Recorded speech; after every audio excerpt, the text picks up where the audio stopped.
43% I read of caregivers have to take time off of work. Yeah.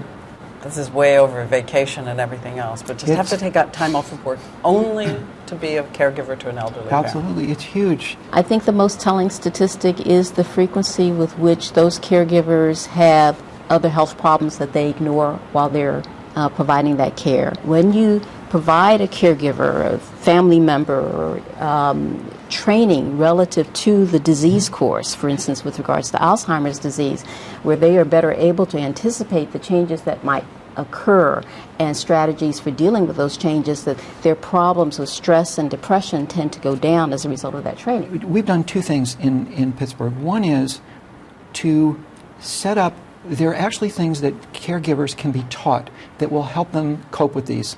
It's easy to say, lose the guilt or deal with this better. And there are support groups and there are readings.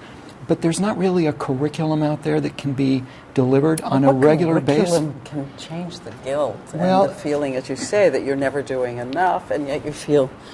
You're right. Much of what caregiver stress results from is a sense of impotence in addition to guilt and frustration, and a lot of that impotence is you look at mom or dad and you say they're going downhill and I don't know what to do, and you turn to find care. And one of the major issues is that much of what you see in people who look like they're going downhill is fixable. Much of it is due to medications side effects. Much of it is due to diseases that are undetected. Much of it is due to things that haven't been prevented, but for which steps can still be taken. And when those steps are taken, mom and dad are nowhere near as bad off as they looked a minute ago. They are now much better, and the caregiver stress goes down dramatically. What do you do with the simple sadness of watching it? Well, the average age of the caregiver is, I think, around 50 years old. Mm-hmm. The average age of the care receiver is about 77 years old. So already at 50 years old, you know, you've lived through raising your children, you've lived through the education of your children. It's time for you to have a good time. Really, empty nesting, you know, and you should be euphoric.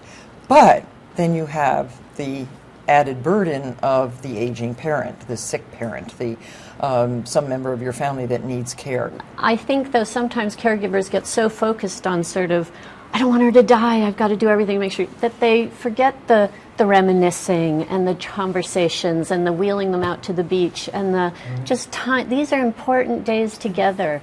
And I don't mean to glorify that a it. good day is worth something. But sometimes that's, you know, having a sort of reason to live versus just you know, how you're living in your physical state, but a purpose, you know, whether it's having a pet or a garden or a grandchild to talk to, or these little tiny things sometimes can make you feel like you succeeded in this too. Siblings fracture apart. Yes. Loving siblings suddenly are not speaking. All those old roles of your childhood come back. This is about your parent. How much more important could it be? You all have different relationships, different stresses, different issues, different views. One person's carrying most of the load, the others resent this and that. This one resents and the money, and it can really blow a family apart.